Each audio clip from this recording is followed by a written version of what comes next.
Hello दोस्तों, आपका स्वागत है जीए एकेडमी में। आज हम बात करेंगे जो पीएचडी एंट्रेंस एग्ज़ाम के लिए एग्जेम्प्टेड है, मतलब जिन्हें पीएचडी एंट्रेंस एग्ज़ाम नहीं देना होगा वो सीधे इंटरव्यू में आएंगे, मतलब छूट है उन्हें एक तरीके से बोला जाए तो देखते हैं कि कौन कौन से कैंडिडेट हैं जिन्हें छूट मिली है।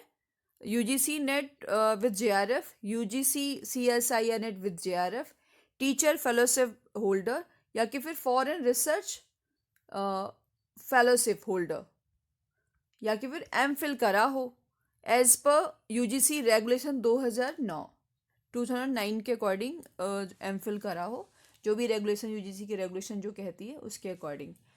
तो जब आपने फॉर्म भरा होगा पीएचडी एंट्रेंस एग्जाम का तो उसमें भी ऑप्शन दिखाई दिए होंगे ऐसे ही। तो थोड़ा सा डिटेल में उनका देख लेते हैं कौन कौन से ऑप्शन दिखाई दे रहे हैं, तो एटलीस्ट आपके माइंड में क्लियर हो जाएगा। तो देखते हैं। जब आपने फॉर्म भरा होगा तो कुछ इस तरीके से एग्जेम्प्टेड का ऑप्शन दिखाई दे रहा होगा। यूजीसी नेट विद जेआरएफ, यदि आपने यूजीसी नेट विद जेआरएफ है तो एंट्रेंस एग्जाम में छूट मिलेगी। UGC net for assistant professor, इनके लिए भी छूट मिलेगी। जिन लोगों ने UGC CSIR net with JRF करा है, क्वालिफाई है, उन्हें भी छूट मिलेगी। UGC CSIR net for assistant professor, इन्हें भी छूट मिलेगी।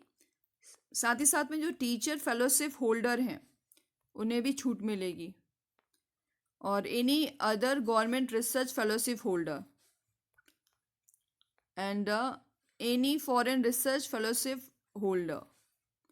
लास्ट है M Phil as per UGC regulation 2009 with the course work 2009 with the course work, है ना। यदि इन सब में आप कोई भी क्वालिफाई हैं, कोई भी ऑप्शन में क्वालिफाई हैं, तो आप एग्जेम्प्टेड कहलाएंगे। तो चलिए, एमफिल वालों के लिए कोर्स वर्क भी एग्जेम्प्टेड होगा और एंट्रेंस एग्जाम भी एग्जेम्प्टेड होगा, पर कब? जब उनके एमफिल में 55% होना चाहिए। यदि आप SC ST या OBC हैं तो मुझे इसके बारे में नहीं पता कि कितना होना चाहिए, लेकिन जो जनरल से बिलोंग करते हैं उनके 55% होना चाहिए एमफिल में, तभी आप एग्जेम्प्टेड होंगे। किसके लिए? एंट्रेंस एग्ज़ाम के लिए भी और कोर्स वर्क एग्ज़ाम के लिए भी।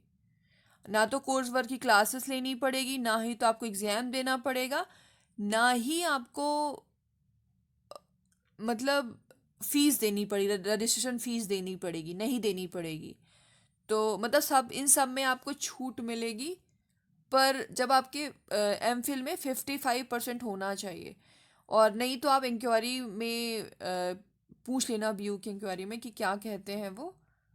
जहाँ तक मुझे पता है मैंने उतना बता दिया है आपको। सीधे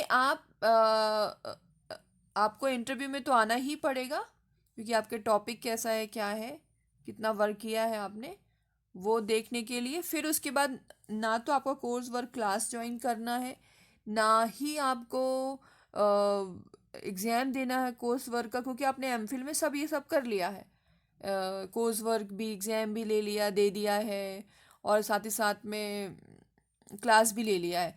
तो आपको इंटरव्यू में प्रेजेंट होना पड़ेगा, फिर उसके बाद RDC में, RDC के बाद आपका टॉपिक फाइनल हो जाएगा। तो अपन देखते हैं कि जो लोग भी इंटरव्यू में वो हो रहे हैं, अपीयर होंगे, उनके लिए कैसे प्रिपरेशन करनी है, क्या करना है ना। तो ये चलिए देख लेते हैं। आप सभी लोग ऑर्डिनेंस 11 ज़रूर डाउनलोड करें VU की साइट में जा कर के, क्योंकि ये जो है आप सभी के लिए PhD एंट्रेंस एग्ज़ाम जो तैयारी कर रहे हैं उनके से लेकर के PhD अवॉर्डेड होगी तब तक के लिए सारी इन्फॉर्मेशन है इसमें। ना तो कभी आपको मुझसे पूछने की ज़रूरत पड़ेगी, ना किसी और से। ये पहले वीडियो में मैं भी बता चुकी हूँ। तो चलिए देख लेते हैं कि इंटरव्यू की प्रोसेस क्या रहेगी। जो लोग भी PhD एंट्रेंस एग्ज़ाम क्वालिफाई करेंगे या कि फिर जो एग्जेम्प्टेड हैं, सभी को इंटरव्यू देना है। जो इंटरव्यू लेगी कमेटी, उसका नाम क्या है? रिसर्च एडवाइजरी कमेटी बोलते हैं उसे। हर सब्जेक्ट की अलग अलग कमेटी बैठती है और आपकी डेट डिसाइड होती है, उसके अकॉर्डिंग आपको प्रेजेंट होना पड़ता है, ठीक है। और एक बात याद रखना, जिनमें वैकेंट सीटें बहुत कम हैं उनमें कंपटीशन बहुत ज़्यादा रहेगा, इसलिए आप अपना रिसर्च, प्रपोज रिसर्च जो भी है, आप बहुत ही अच्छा इफ़ेक्टिव होना चाहिए। दूसरी बात ये कि आप आपके उसका विज़न क्लियर होना चाहिए और जिससे कि सोसाइटी को कुछ बेनिफिट मिल सके, है ना। The propose area of research can contribute to the new additional knowledge, ठीक है। इसी तरीके से क्या बोला जा रहा है, candidate are required to discuss their research interest area, मतलब प्रेजेंटेशन के थ्रू या कि फिर आरएसी इंटरव्यू ले सकती है, वाइवा ले सकती है, ऐसे ही करके आप जो है आप अपने प्रपोज रिसर्च को वो कर सकते हो, एक्सप्लोर कर सकते हो, बता सकते हो, ठीक है। तो देखते हैं और आगे कि जो इंटरव्यू का जो मूल्यांकन होगा उसमें 100 मार्क्स का रहेगा और क्या क्या पार्ट्स जो रहेंगे जो कि आपके 100 मार्क्स को कंप्लीट करेंगे। पहला जो है रिसर्च प्लान, कैसा है आपका research plan, research plan potential कितना है आपके उसमें, आप एप्टीट्यूड कितना है, कम्युनिकेशन स्किल कितनी है, मतलब कम्युनिकेशन स्किल अच्छी है या नहीं है, बात करने में आप घबरा तो नहीं रहे हो, ठीक है ना। And fourth is subject knowledge in the respective area of research, जिस आप एरिया पे आप रिसर्च कर रहे हो उस पर नॉलेज है या नहीं। ये 25 मार्क्स के रहेंगे, तो टोटल आए कितना 100, इसके अकॉर्डिंग आपका लिस्ट जारी होगा। एक बात और, यदि आपको क्वालिफाई ही करना है तो कहीं ना कहीं आपको सिस्टमैटिक आपके पास एक प्रपोज रिसर्च होना चाहिए, ठीक है, और प्लान होना चाहिए कि इसमें क्या क्या करेंगे, कितना वो आएगा, एक्सपेंस आएगा, ये सब चीज़ें पहले से ही पता होनी चाहिए।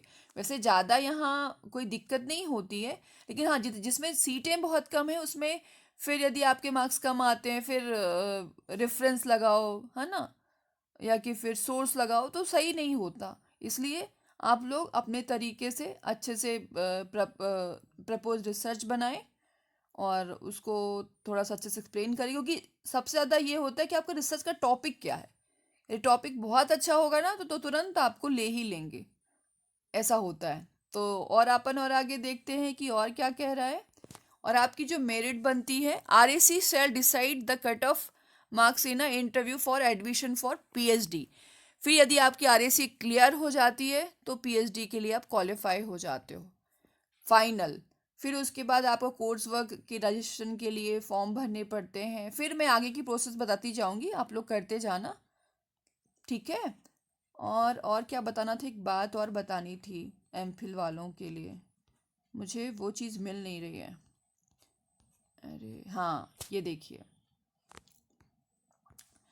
The candidate already completed the course work with at least 55% of marks in MPhil and admitted to the PhD programs. मतलब यदि 55% मार्क्स से यदि कोर्स वर्क एग्जाम मतलब कोर्स वर्क किया हुआ है, एग्जाम दिया हुआ है, तो वो एग्जेम्प्टेड रहेगा। मैं पहले भी बता चुकी हूँ, अभी भी बता रही हूँ, ठीक है। वो सीधे फिर आरडीसी में आएंगे, सबसे पहले इंटरव्यू में आएंगे, फिर उसके बाद फॉर्म वॉर्म भरेंगे, फिर उसके बाद आपको ना तो क्लासेस ज्वाइन करनी है, ना तो आपको कोर्स वर्क एग्ज़ाम देना है, केवल आपको आरडीसी में आना है, ठीक है। फिर उसके बाद आपको अपने रिसर्च में लग जाना है। एंड आगे की प्रोसेस में मैं बताती जाऊंगी। पहले आप लोग पीएचडी एंट्रेंस एग्ज़ाम क्वालिफाई करो, इंटरव्यू क्वालिफाई करो, फिर आगे की प्रोसेस मैं आपको वीडियो के माध्यम से देती रहूँगी। And thank you.